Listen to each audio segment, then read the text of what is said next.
Tom Holland, who's completed his first trilogy. We'll find out if there's more with Tom Holland right here.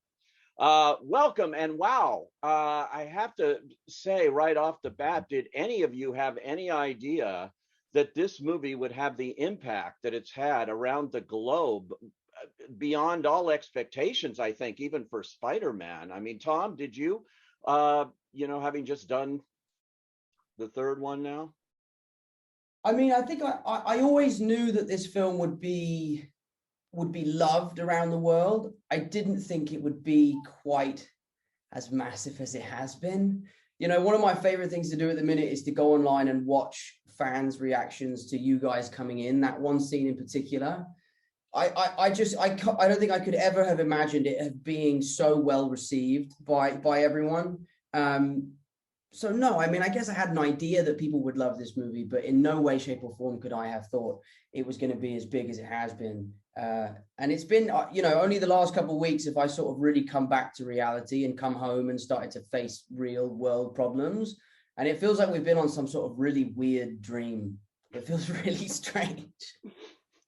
It does in a way, but it's so exciting. I had the advantage of being at the very first press screening, so to me it was brand new, which is the way anybody should see a movie. And when Toby and Andrew come in, that audience reaction was like nothing I've experienced in a long time, and especially now in the age of COVID, it's so great. This movie seems so needed to restore our faith in movies and the movie going experience. Toby and Andrew, I have to ask you though, how did you get involved? I mean, when they came to you, I can't imagine, Toby, they said, "Oh, we want you to do Spider-Man again." What was it? Um, yeah, I went and had a meeting with Amy and Kevin, Amy Pascal and Kevin Feige, and had talked about. They sort of just teased it. I think Amy was like, "We'd love to talk to you, and you know what this is about." And I was like, "Okay, sure, let's have a chat." I think And with Amy, you're like, no, I don't, Amy, no. yeah, no, I know. I was Like, what? maybe you could just give me a little bit of information, but I don't know. I gotta say, I was intrigued immediately. Like in that conversation, the intention, the kind of love and celebration of these movies and what it meant, I think, to Amy and Kevin was apparent. And to me, when artists or people who are steering the creative process have a kind of authentic, genuine intent of celebration and love, it just was so apparent in both of them that I don't know, I just wanted to join that. And I'm a big fan of Tom and those movies and Andrew, so it was definitely intriguing. But yes, I was also going, well, what are we going to do? And that was a bit mysterious. I did appreciate what was shared, but it was really about getting together with these people and revisiting, what was part of my history, and getting a chance to like come together. And there are personal things too, which are kind of resolutions or a way to revisit, and I'm not quite sure how to put it. It's just to get back into that, and I don't want to say like close the chapter, but revisit and have certain resolutions, and just join in this like loving creative spirit. Yeah, it's amazing. What about for you, Andrew? I thought, well, with Tick Tick Boom and with the eyes of Tammy Faye, we've seen a lot of Andrew Garfield in fantastic performances this year alone.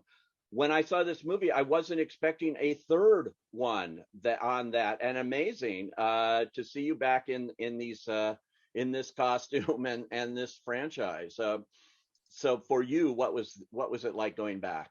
Well, I was just waiting to see if Toby was going to do it, and if Toby was going to do it, then I was like, well, I have no choice.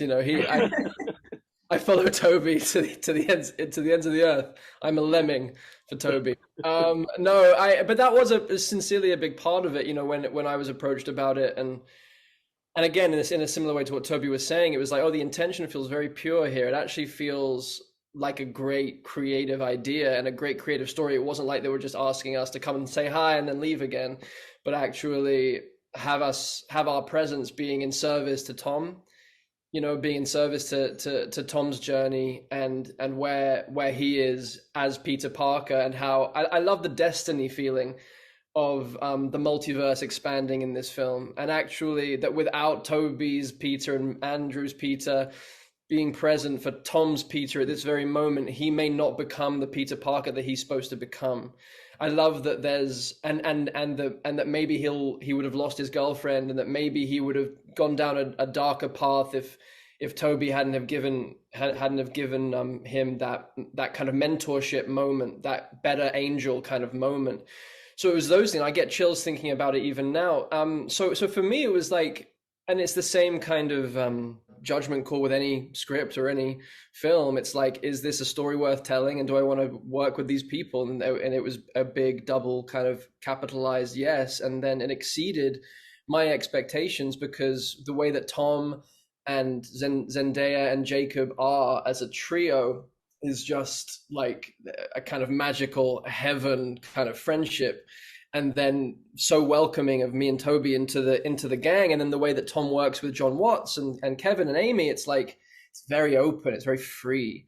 And so Toby and I felt not only welcomed, but actually given lots of permission to play and to kind of find our way into being of service to Tom's story in this way. And it was just a kind of joyful few weeks that we all got to spend together, which it could have been an absolute, not like you kind of think, well, getting 3 Spider-Men together could go one of 2 ways.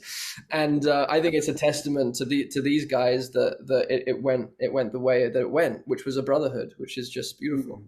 I have to say, Toby, I just read this morning Sam Raimi just praising this reunion of all 3 of you, are the putting you all on the screen together, and what it was in this film. I mean, he loved